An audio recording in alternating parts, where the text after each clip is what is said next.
Thanks very much. My next guest said that a United States strike on Syria would turn America's military into Al-Qaeda's Air Force, a reference to the fact that we know very little about these rebels that the United States would be helping. And for many, what we do know is concerning. The former Democratic Ohio Congressman Dennis Kucinich also says if President Obama goes around the Congress on Syria, he risks impeachment. Fox News contributor, former Congressman Dennis Kucinich, is live with us from Washington this afternoon. Impeachment, sir?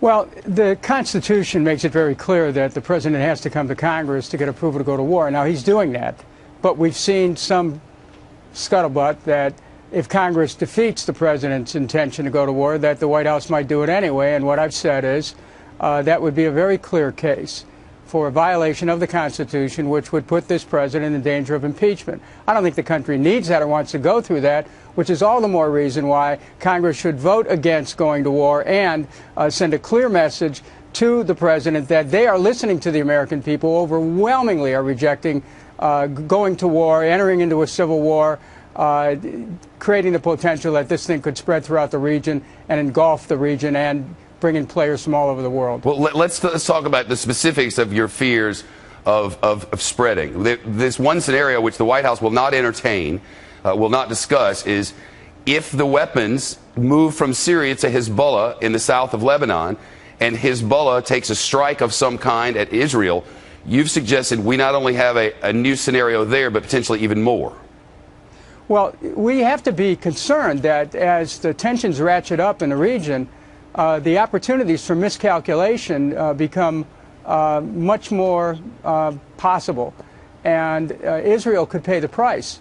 That's why this is a time for very careful consideration about diverting away from a war, about finding a way to use a relationship with Russia to get Syria to agree to get rid of its chemical weapons and to get all the players in the region to agree to do that and to put Syria on a path towards trying to reconcile the issues that gave rise to a civil war. We should be moving in that direction, and instead of ramping up this war talk, which actually in and of itself is a violation of the UN Charter.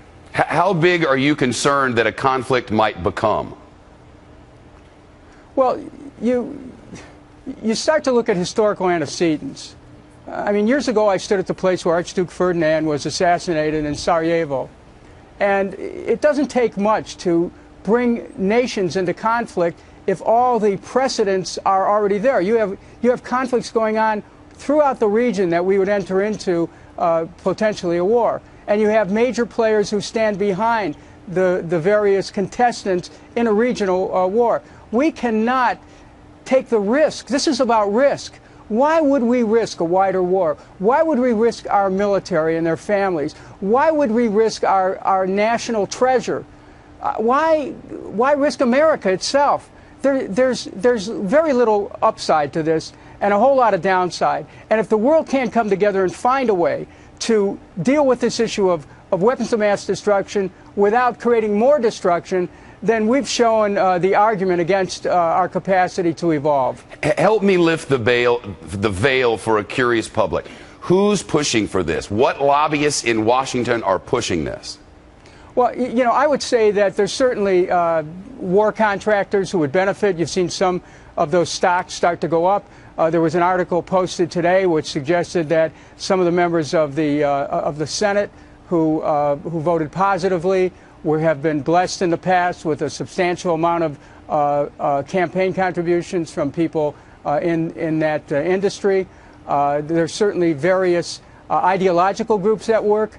You know, we have to put ideology aside. This is a call for common sense and seeing the world as it is. It's a complex place. There's a lot of bad people in the world. We can't be the policemen of the world. We can defend ourselves, and we have an absolute right to defend ourselves. Yeah. But we've got to be really careful here, Shepard, and that's why I've been writing about this. I posted something on Huffington about 10 reasons why we should, the claims have to be made. The administration hasn't made the case, and the president needs to do more, and we're past the point of talking. We're past the point of good speeches. They haven't made the case, and they should just stop it.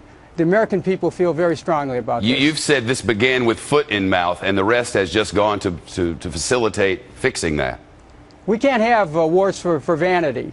We can't have wars that are based on misrepresentations. We've already gone through that. We've already been there. The American people aren't just war weary, they're war smart. They know what's going on. We have an educated public. That's why this whole idea about classified wars based on classified briefings, we don't need a classified sales pitch for war. Be upfront with the American people. The truth is there's not a real case here. Our country's interests aren't at stake. America is not under threat from Syria.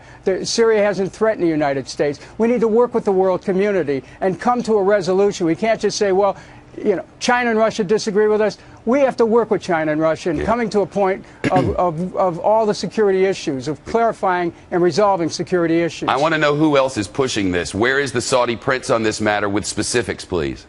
Well, we need to have Congress and others take a look at His Excellency Prince Bandar, who has functioned as a Machiavellian figure behind the scenes, pushing and trying to promote intervention.